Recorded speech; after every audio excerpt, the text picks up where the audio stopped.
আসসালামু আলাইকুম রহমতুল্লাহি অবরকাতুহু। সম্মানিত দর্শক, বাংলাদেশের রাজনীতি নিয়ে এখন দুটো শক্তিশালী বিদেশি পক্ষ খেলছে। এক পক্ষে রয়েছে আমেরিকা এবং ইউরোপ। সঙ্গত কারণে তারা বর্তমান সরকারকে সমর্থন দিতে চাচ্ছে এবং দীর্ঘমেয়াদে সরকার থাকুক, এবং এই সরকারের মাধ্যমে তাদের যে কাঙ্ক্ষিত মাকাম রয়েছে, অর্থাৎ গন্তব্য রয়েছে বাংলাদেশকে কেন্দ্র করে, দক্ষিণ পূর্ব এশিয়াকে কেন্দ্র করে, বে অফ বেঙ্গলকে কেন্দ্র করে, সেই জিনিসগুলো তারা বর্তমান সরকারকে নির্ভরযোগ্য মনে করছে। It's fact. ২ নম্বর হলো ভারত খেলছে বাংলাদেশকে নিয়ে। তাদের ১ নম্বর পছন্দ আওয়ামী লীগকে পুনর্বাসন করা, প্রত্যাবাসন করা, এবং সঙ্গে জাতীয় পার্টি, জাসদ, অন্যান্য যে সকল আওয়ামী লীগের সহযোগী সংগঠন রয়েছে তাদের মাধ্যমে। এবং এই কাজ করার জন্য তারা বর্তমান সরকারকে ব্যর্থ করে দেওয়ার জন্য সর্বোচ্চ শক্তি তারা নিয়োগ করছে।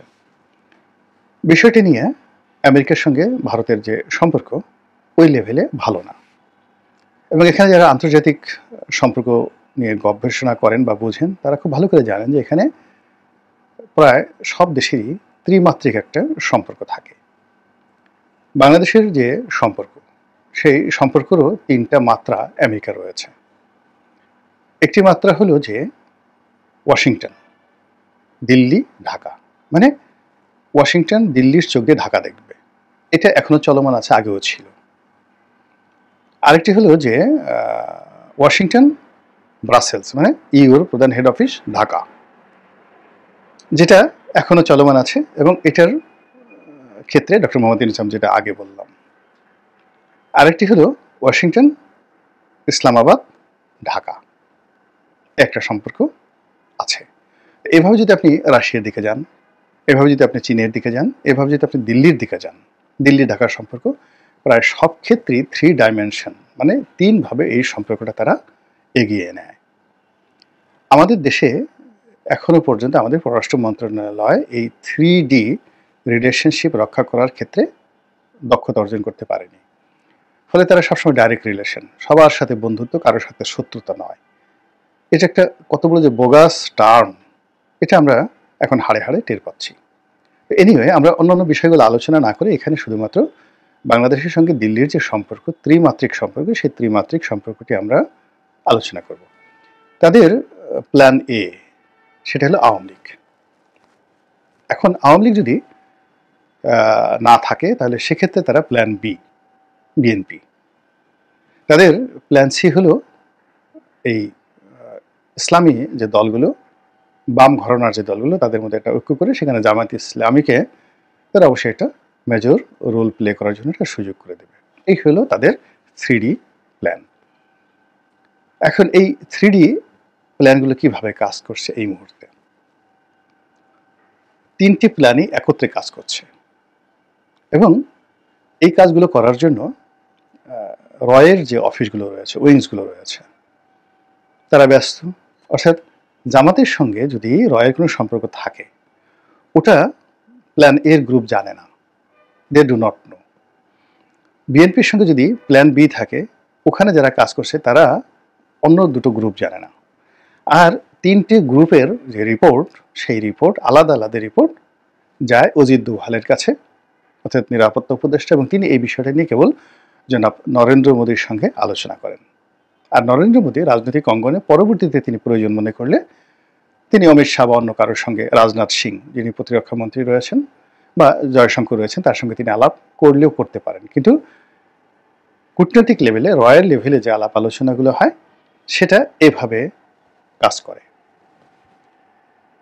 আরেকটি বিষয়, সেটা হলো জয়শঙ্করের মাধ্যমে এবং রাজনাথ সিংয়ের মাধ্যমে, অর্থাৎ পররাষ্ট্র এবং প্রতিরক্ষা, বাংলাদেশের প্রতি চাপ প্রয়োগ করা। এখন সেই চাপ বিএনপির উপর হচ্ছে, আওয়ামী লীগের উপর হচ্ছে। আওয়ামী লীগকে যে খুব চুম্বন করা হচ্ছে তা নয়, তাদেরকে দিল্লিতে টাইট দেওয়া হচ্ছে, কলকাতাতে টাইট দেওয়া হচ্ছে, বাংলাদেশে তো যারা দড়ির উপর আছে তাদেরকেও টাইট দেওয়া হচ্ছে, বলা হচ্ছে তোমাদের ভুলের কারণে এগুলো হয়েছে, আমরা তোমাদেরকে কি না করেছি, 3টি নির্বাচন করে দিয়েছি, তোমাদেরকে সেই খুশির জন্য, তোমাদের সার্ভাইভের জন্য আমরা যে ছিটমহল চুক্তি করেছি, এবং ছিটমহল চুক্তির মাধ্যমে প্রায় 20,000 একর জমি নজিরবিহীনভাবে আমরা তোমাকে দিয়েছি, ট্রানজিট চুক্তি করেছি, কত কিছু করেছি তোমাদেরকে দেওয়ার জন্য, আর তোমরা খালি এক তিস্তা চুক্তি হয় নাই অকৃতজ্ঞর মতো বলে বেরিয়েছে যে ভারতকে সব দিয়েছো ইত্যাদি ইত্যাদি বিভিন্ন কথাবার্তা। এই কথা বলে সকাল বিকাল আওয়ামী লীগকে অবদমিত করে তাদেরকে একেবারে রীতিমতো বাক্সবন্দী করার বা তাদেরকে একেবারে যাকে বলা হয় মেরুদণ্ডহীন তাবেদার বানানোর জন্য সমস্ত চেষ্টা করা হচ্ছে। এবং ওখানে আওয়ামী লীগের মধ্যে A team, B team, C team তৈরি করার চেষ্টা চালাচ্ছে। দেশের ভিতরেও তাদের একটা টিম কিন্তু কাজ করছে পলিটিক্যাল লেভেলে, যেটা পররাষ্ট্র মন্ত্রণালয় এবং স্বরাষ্ট্র মন্ত্রণালয়। আর গোয়েন্দা যে কাজগুলো করছে তারা সংগঠিত করছে। এই গেল একটা। এরপর হলো যে বাণিজ্যের যে চাপ এবং তার সঙ্গে সঙ্গে কূটনৈতিক চাপ, এটাও কিন্তু ভারত দেওয়ার চেষ্টা করছে এই তিনটি গ্রুপকেই, যাদেরকে নিয়ে তারা খেলছে। তো অন্যান্য বিষয়গুলো আলোচনা না করে এই মুহূর্তে শুধুমাত্র বিএনপিকে নিয়ে আলোচনা করব, জামাতকে নিয়েও নয়। এর কারণ হলো, আপনি দেখেছেন যে জামাতের সঙ্গে ভারতের সম্পর্কের যে বিষয়গুলো নিয়ে সারা বাংলাদেশে তোলপাড়। জামাতের যারা দীর্ঘদিনের বন্ধু, পরীক্ষিত বন্ধু, যারা চায় জামাত ক্ষমতায় আসুক, তারা অনেকেই জামাতের এই ভারতমুখিতার কারণে ত্যক্ত বিরক্ত। আবার অনেক সোশ্যাল মিডিয়াতে যারা অ্যাক্টিভিস্ট রয়েছেন তারা অনেকেই বিএনপির সঙ্গে যে ভারতের সম্পর্ক দহরম মহরম, এটা নিয়ে নানা রকম নেতিবাচক যে তথ্য উপাত্ত সহকারে নানা রকম প্রচারণা এবং প্রোপাগান্ডা তারা চালাচ্ছেন।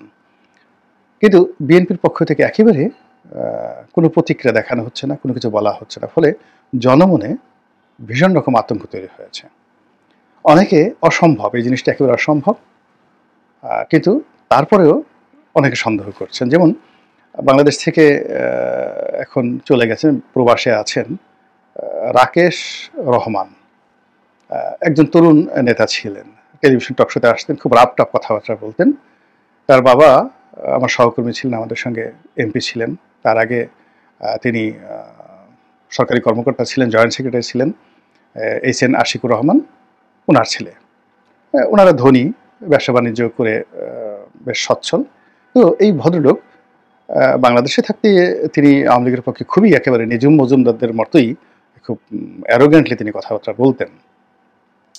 কিন্তু বিদেশে যাওয়ার পর তার একটা ভাবোদয় হয়েছে। এখন তিনি অনেক নির্জলা সত্য কথাগুলো বলা শুরু করেছেন এবং তার সেই বক্তব্যগুলোর মধ্যে একটি বক্তব্য আমার দৃষ্টিতে এসেছে, কগনিজেবল।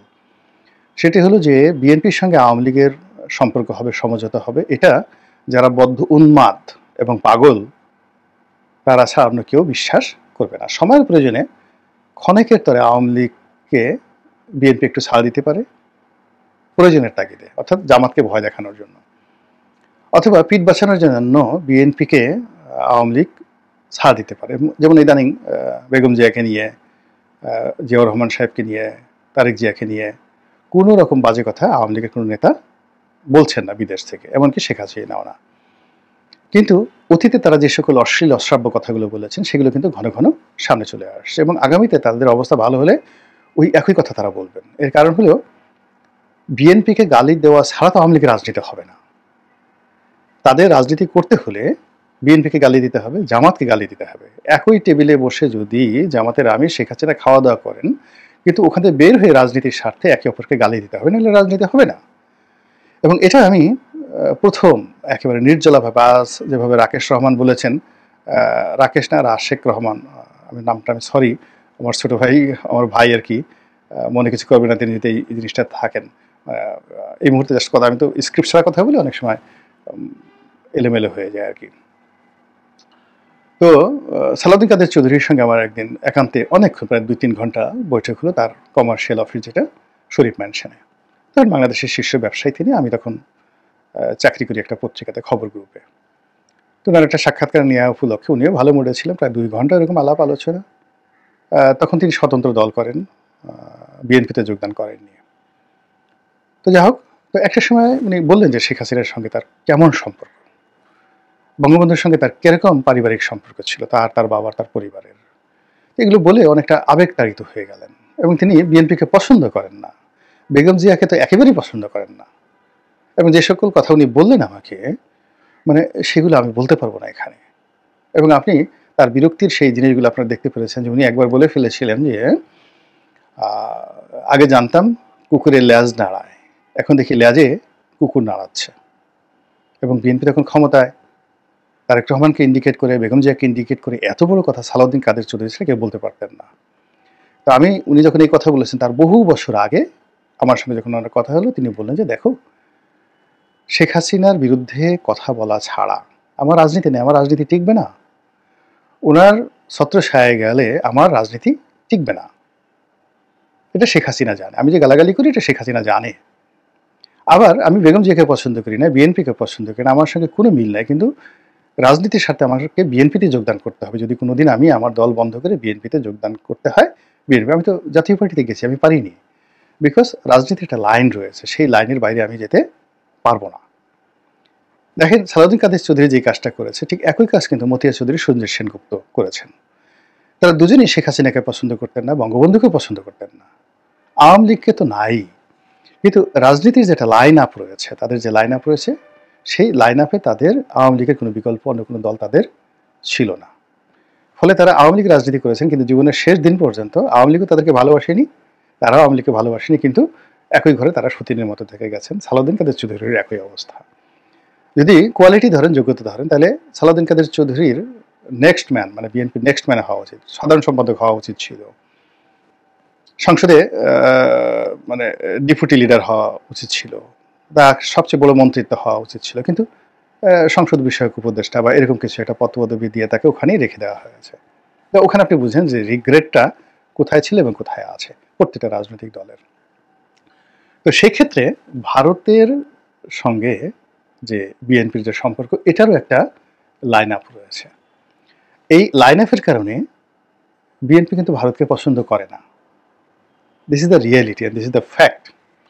কিন্তু প্রয়োজনের তাগিদে তাকে ভারতের সঙ্গে একটা সম্পর্ক স্থাপন করতে হয়। সে ক্ষমতায় যায় নিজের যোগ্যতা বলে, কিন্তু যেই মুহূর্তে ক্ষমতার চেয়ারে বসে, ওই চেয়ারকে কেন্দ্র করে একটা বলয় আছে। প্রত্যেকটা ক্ষমতার চেয়ার, এটা রামায়ণের যুগে ছিল, মহাভারতের যুগে ছিল, নেপোলিয়ন বোনাপার্টের যুগে ছিল, চতুর্দশ লুই ফ্রান্সের রাজা, তিনি যখন ক্ষমতায় বসলেন এবং পৃথিবীর সর্বকালীন অলমোস্ট ৭৬ বছর তিনি রাজত্ব করেছেন। চতুর্দশ লুই ৪ বছর বয়সে তাকে ক্ষমতায় বসানো হয়েছিল। এখন সেই চতুর্দশ লুই যে কর্মটা করেছেন, ঠিক সেম কর্মকাণ্ডটাও বেগম জিয়াকে করতে হবে বা হয়েছে, তারেক রহমানকে করতে হয়েছে বা হবে। এবং এই কারণে কি হয়, ক্ষমতায় যাওয়ার জন্য সে বিএনপি ভারত বিরোধিতা করে, কিন্তু ক্ষমতায় বসার সঙ্গে সঙ্গে তাকে ভারতের সঙ্গে একটা নেগোসিয়েশনে আসতে হয়। এটা খুবই বিশ্রী, ভারতের জন্য খুব অস্বস্তিকর, বিএনপির জন্য খুব অস্বস্তিকর। এবং এই জিনিসটি এখন আবার অপরিহার্য, যেহেতু এখন ক্ষমতার একেবারে দ্বার প্রান্তে। এই দ্বার প্রান্তে যদি প্রকৃতি বিরূপ না হয় বা বিকল্প কিছু না হয়, কোনো দুর্ঘটনা না ঘটে, তাহলে গণতান্ত্রিক প্রক্রিয়াতে বা প্রসিডিউরে বিএনপির ক্ষমতায় না যাওয়ার কোনো কারণ নেই। আর ক্ষমতায় গিয়ে যেহেতু বিএনপি একাধিকবার রাষ্ট্র চালিয়েছে, সে জানে যে সেনাবাহিনীর মধ্যে কী আছে, সে জানে ট্রেড অ্যান্ড কমার্সে কী আছে, সে জানে এখানে রয়ের কতটা কার্যকর ভূমিকা রয়েছে, ইত্যাদি সব বিষয়গুলো। ফলে সে এখন থেকে প্রস্তুতি নিচ্ছে যে কোনো অবস্থাতে যেন মাঠের যে রাজনীতি, ভারত বিরোধী রাজনীতি, এটি যেন এই মুহূর্তে চাঙ্গা না হয়। আর ওটাই এখন বিএনপির যারা প্রতিপক্ষ রয়েছে তারা ওটাকে বিএনপির অ্যাগেনস্টে ব্যবহার করার চেষ্টা করছে।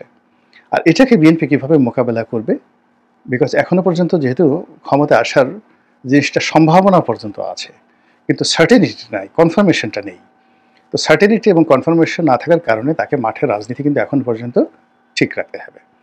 তো এই জন্য বেগম খালেদা জিয়া, যিনি বাংলাদেশে আসছেন, তাকে নিয়ে যেভাবে দিল্লির একটা প্ল্যান আছে, তারপর রয়ের একটা প্ল্যান আছে, জুবাইদুর রহমান যিনি এলেন তাকে নিয়েও দিল্লির এবং রয়ের একটা প্ল্যান আছে, এবং তারেক রহমান কেন এলেন না, তাকে নিয়েও দিল্লির এবং রয়ের একটা প্ল্যান আছে। এবং যখন কোনো একটা বিষয় মার্কেটিং করা হয়, সেখানে লোভ থাকে, ভয় থাকে, অর্থাৎ ভয়ও তৈরি করা হয়, লোভও তৈরি করা হয়। ফলে বিএনপিকে যে ভারত হ্যান্ডেল করছে, সেখানে বিএনপির মনে যেভাবে ভয় ধরিয়ে দেওয়া হয়েছে, এবং একই সঙ্গে বিএনপিকে আবার লোভ দেখানো হচ্ছে। এখন সেই লোভ এবং ভয় এর মধ্যে আবার ঢুকে গেছে সামাজিক মাধ্যম, যেটা আগে ছিল না। এখন ইউটিউব অনেক শক্তিশালী, ফেসবুক অনেক শক্তিশালী। এখন ঢুকে গেছে এই আঞ্চলিক সমস্যা, যেগুলো আগে ছিল না। এই যে মায়ানমারের সাথে যে সমস্যাগুলো আগে ছিল না, এগুলো তো বিএনপিকে অ্যাসার্টেন করতে হবে, এগুলোকে বিএনপিকে পয়েন্ট আউট করতে হবে এবং সেইভাবে চলতে হবে।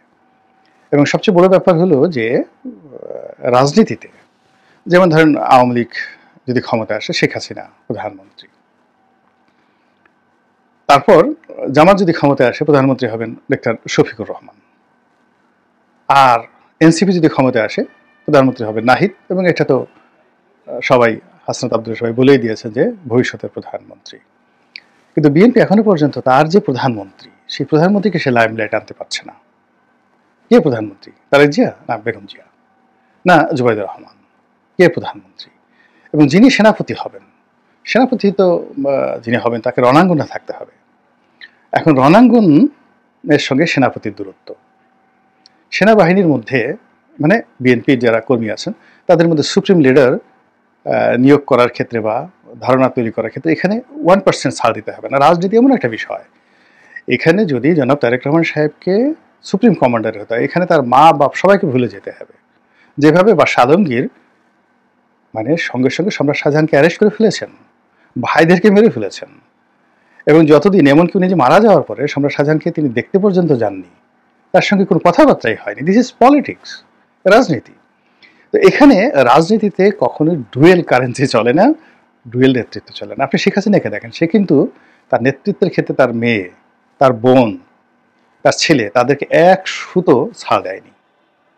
জয়ের কথা বলে বা শেখ রেহানার কথা বলে যদি শেখ হাসিনার সামনে গিয়ে একটু মুস্কি হাসছে, ওই দিন 1 ঘন্টার মধ্যে তার 32টা দাঁত কিভাবে নাড়িয়ে দেওয়া যায় তার সমস্ত চেষ্টা তিনি করেছেন। ফলে তিনি যতদিনই ছিলেন এবং এখনো পর্যন্ত একক কর্তৃত্বে তিনি সবকিছু চালাচ্ছেন।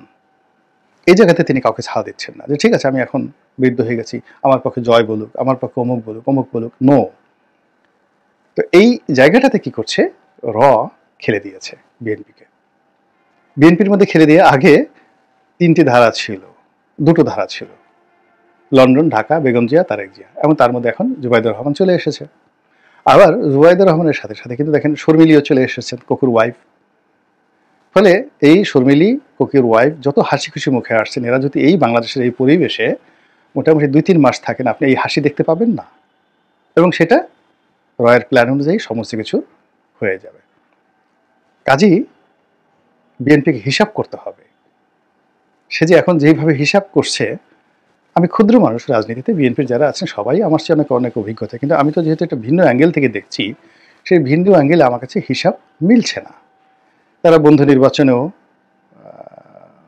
স্ট্রেট ওয়েতে তারা বন্ধু নির্বাচন করতে পারছে না।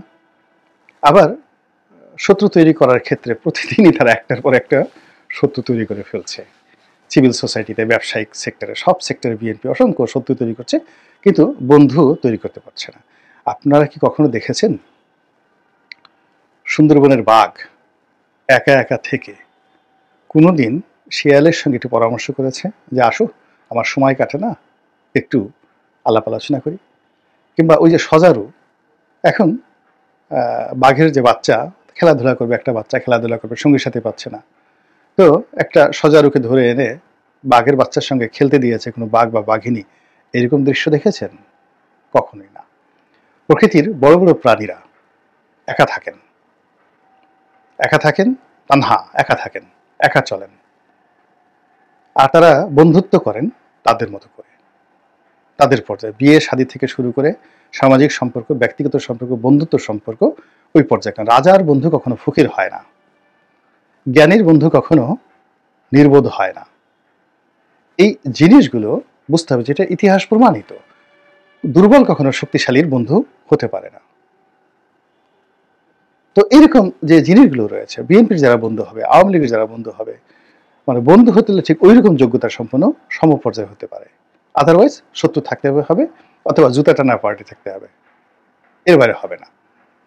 তো সেই জায়গাগুলোতে বিএনপির যে কর্মকাণ্ড, রাজনৈতিক যে কর্মকাণ্ড, সেই কর্মকাণ্ডের মধ্যে যা কিছু হচ্ছে তাতে শুধু বিএনপির যে অবস্থান সূর্যের কেন্দ্রে যদি থাকতো বা চন্দ্রের কেন্দ্রে থাকতো, তারা নামতে নামতে নামতে নামতে এখন কি বলবো, মানে এই ঢাকা শহরের একেবারে সবচেয়ে যে নিচু জায়গা আছে খানাখন্দ, সেখানে তারা প্রচণ্ড গতিতে চন্দ্র থেকে ছুটে আসছে উল্কার গতিতে।